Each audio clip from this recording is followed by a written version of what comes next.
Mais on vient même d'expliquer déjà ça. Tu sais que ça, c'est mal. Par exemple, tu dis, comme on ne veut pas de toi, on t'accuse faussement. Tu vas te retirer pour aller dans le monde. Tu crois que tu seras sauvé? Hein? Tu crois que tu seras sauvé? Tu crois que Dieu va continuer par faire des gels l'honneur derrière toi? Tu sais bien que c'est quand les reproches qu'on t'adresse, c'est biblique. C'est ça, non? Tu as accusé faussement des gens. Tu as raconté de vos faussetés sur les gens. Ou peut-être ça et là. Et quand on te dit, on te reproche bibliquement, on te parle bibliquement. Dans l'amour, et c'est pour ton salut à toi-même, tu refuses. Et tu dis, bon, si on ne t'aime pas, on t'accuse faussement, tu vas te retirer. Est-ce qu'on va faire gérer l'honneur derrière toi? Et si on fait, même si on fait gérer l'honneur derrière toi, pour que tu retournes parmi nous, tu ne seras pas sauvé parce que tu n'as pas reconnu ces péchés. Tu ne les as pas confessés. Et tu ne vas jamais du tout les confesser. Donc ça, c'est profané. Tu connais déjà la vérité. Et tu sais que c'est véritablement et bibliquement qu'on t'a reproché. Ou conseiller, prodiguer des conseils, donner des orientations. Tu refuses. Et tu retournes dans le monde. Alors, tu retournes dans le monde. Tu crois que là, le pardon, c'est au monde que tu vas trouver? Ou tu dis, je vais rester à la maison. Est-ce que c'est rester à la maison que tu vas être pardonné? Hein? Tabitha, est-ce que c'est en restant à la maison que tu seras pardonné? Comment t'es? Est-ce que c'est en restant à la maison que tu seras pardonné? Hein? Oui.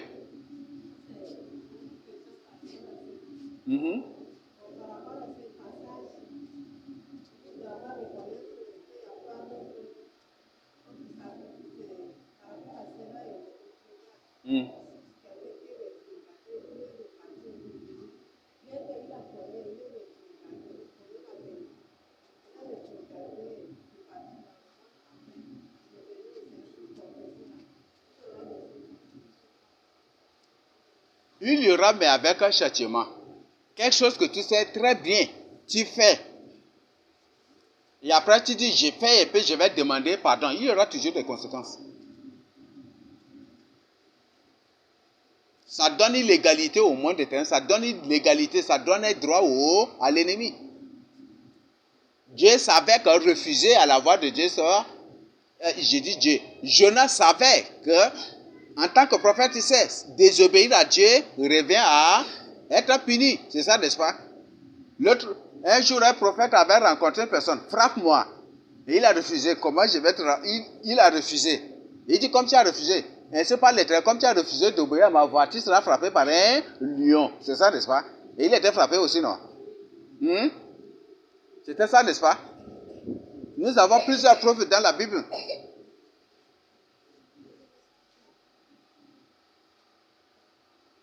Nous avons d'autres preuves dans la Bible. Donc, quand Dieu te donne l'ordre que tu refuses, automatiquement, tu tombes dans le piège. L'ennemi va te frapper, tu seras réclamé, et l'ennemi va te frapper. Même si tu restes à la maison, tu vas subir toujours les coups. Tu reviens ici, et que des trucs, même si Dieu te pardonne, les conséquences quand même vont te suivre. Vrai ou faux? Par exemple, tu vois la chèvre d'un voisin passer. Tu vois, il peut aller, tu prends parce que tu n'as pas mangé la chèvre depuis. Tu dis non, tu veux prendre, tu veux égorger, tu veux tuer la chèvre. Dieu te dit non, c'est pas bon. Et tu refuses, tu prends la chèvre là. Tu égorges. Et si c'est un humain, il y aura des conséquences, n'est-ce pas? Hein? Et comme tu as péché ainsi volontairement, l'ennemi va faire à ce que les propriétaires de la chèvre seront au courant, n'est-ce pas? Tu vas faire la restitution, non? Et si tu ne fais pas attention, tu vas faire la restitution avec prison. Les conséquences suivent, n'est-ce pas? Voilà. Oui, Gamalin.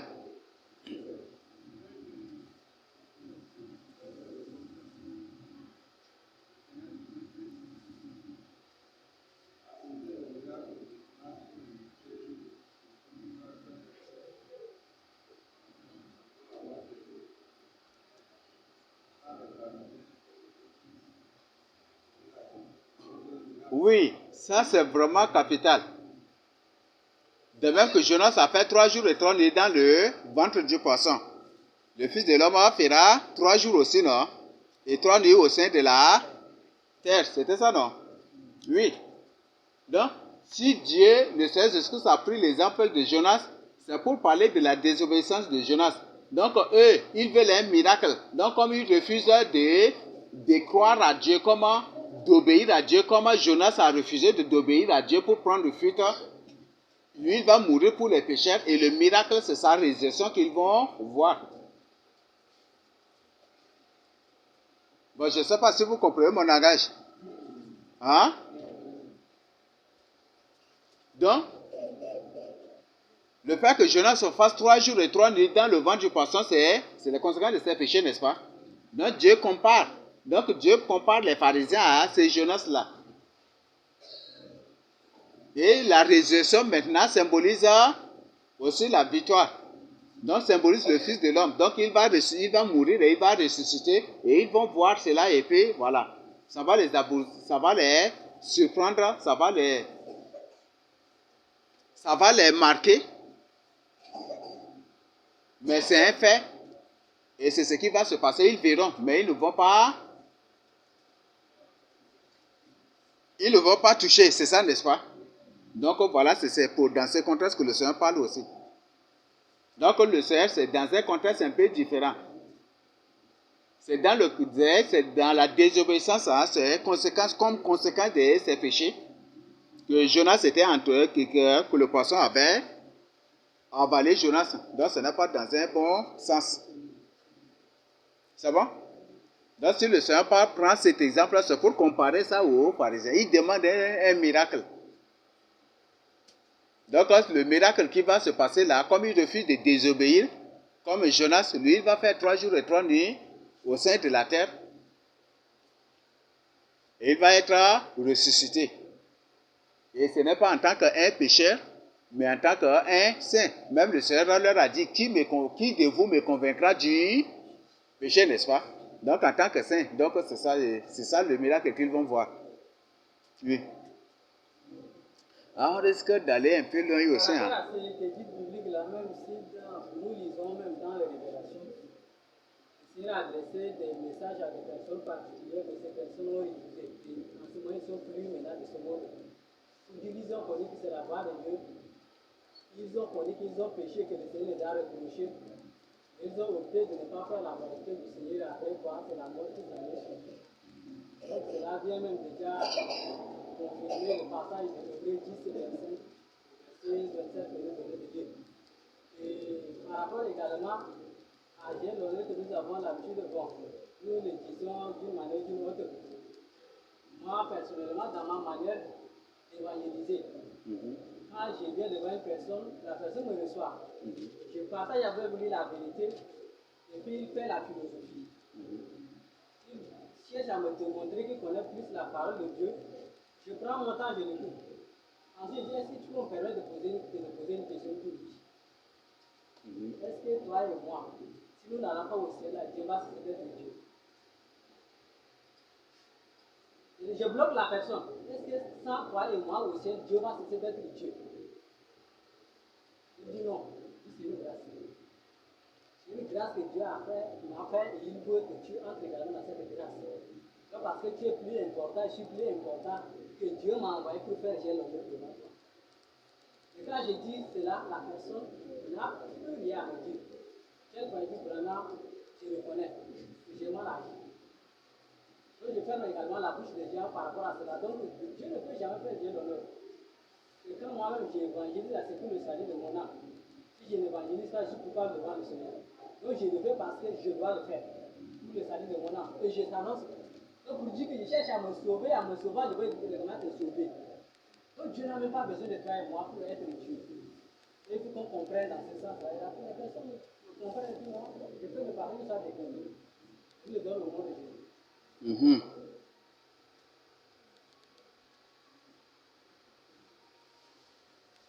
C'est bon? Voilà, oui, je prends une dernière personne. J'ai dit bel et bien dernière personne. Oui?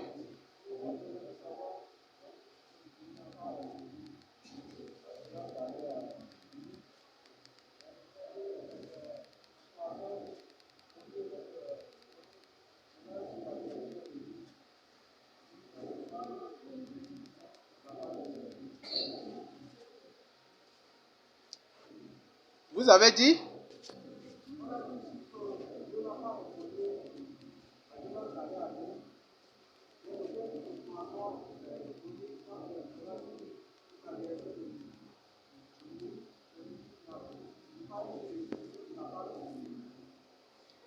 Ninive n'est pas?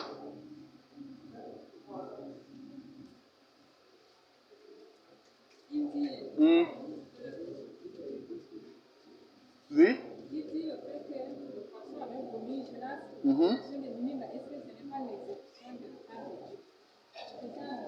C'est selon son vœu.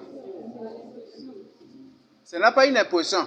C'est selon son vœu que Dieu l'a libéré. Sinon, il n'allait même pas sortir du ventre du poisson. C'est selon son vœu. Lisez le chapitre 3. Que chacun doit lire cela. Je n'ai pris que les 2 premiers chapitres, mais lisez le chapitre 3. C'est bon? Mhm. Oui?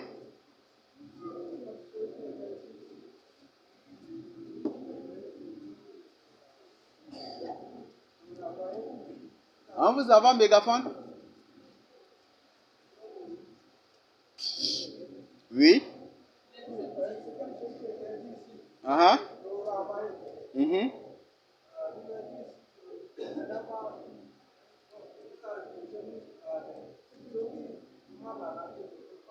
Mhm.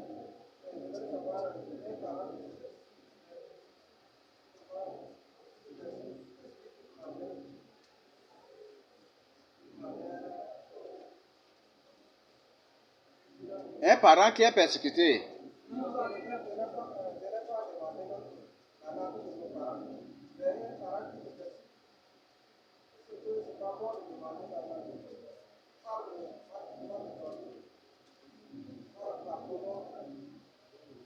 Mais si la personne est dans la famille et que c'est la personne, c'est cette même personne-là qui te persécute terriblement ou d'une autre manière, il faut, toi-même, tu peux chercher la face du Seigneur. Et le Seigneur va te révéler. D'ailleurs, même si tu ne cherches pas la face du Seigneur, le Seigneur va te révéler son nature aussi un jour à l'autre. Parce que tous ceux qui persécutent là, la plupart, soit sont des gens qui sont inconsciemment dans l'occultisme ou utilisés par le monde des ténèbres ou manipulés par le monde des ténèbres, et certains le font volontairement aussi selon leur nature. Mais une personne qui persécute jusqu'à un moment, et que c'est un humain normal, ou c'est peut-être par ignorance ou par manipulation, à un moment lui-même là, il va entrer en lui-même. Pourquoi? Cette personne c'est un semblable à moi aussi, mais pourquoi je le persécute, mais toujours, mais c'est toujours rien. Et quand il commence par voir tes comportements, des trucs, ça va beaucoup vraiment l'évangéliser. Et ça va l'attirer beaucoup plus aussi à toi. Et ça va l'amener un jour à l'autre à se repentir. Et il y a des gens qui persécutent aussi pour être agréables aux autres. C'est bon? Quand les autres ne sont pas là, il fait comme il n'y a rien entre vous. Dès que les autres arrivent, lui aussi s'élève dans le but d'être agréable aux autres.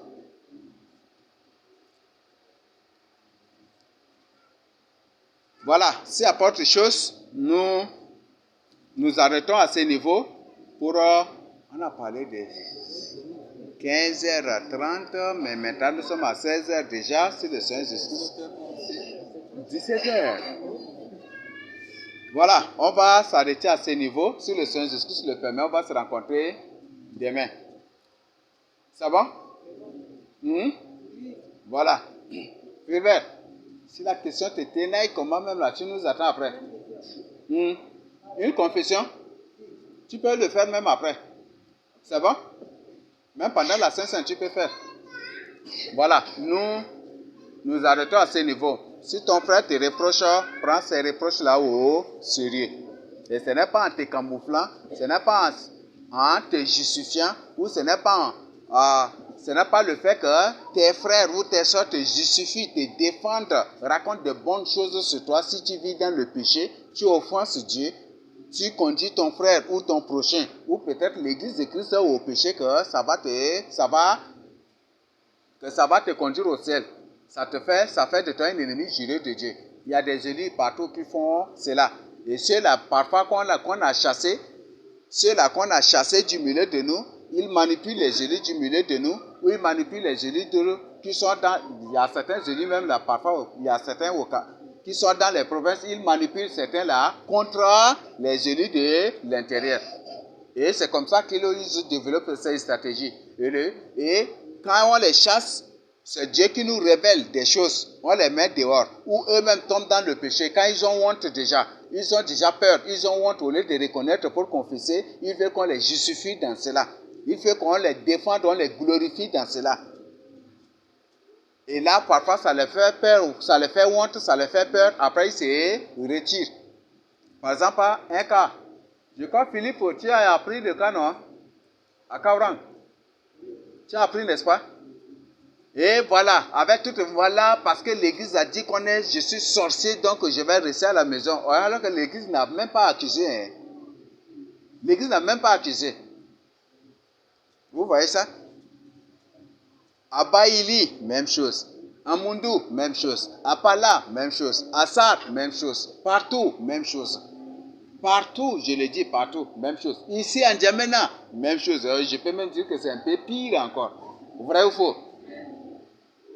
Alors, ça, c'est quel genre d'enfant de Dieu que vous êtes? Qui ne voulez pas. Vous savez bien que c'est la vérité. Quand la personne partage avec toi, tu dis pourquoi il t'accuse faussement, pourquoi il ne t'aime pas. Alors, quel genre d'enfant de Dieu vous êtes? Ça, c'est un cas général. Donc, en toi-même, ce n'est pas en te défendant sur tes péchés, dans le péché que tu seras sauvé. Donc, c'est en vivant dans la crainte de Dieu. Et que chacun prenne ce message là-haut sérieux. Et je n'ai jamais du tout fait, j'ai l'honneur derrière n'importe qui ou qui que ce soit parmi nous pour être parmi nous ici. Non. Je n'ai jamais du tout adressé une demande à une personne ou fait j'ai l'honneur à une personne pour être parmi nous ici. Ou quelle est cette personne derrière qui j'ai fait j'ai l'honneur?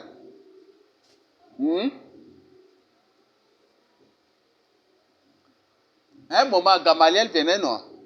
Après là, un moment, il n'est plus venu. Mais j'étais juste en prière seulement pour lui.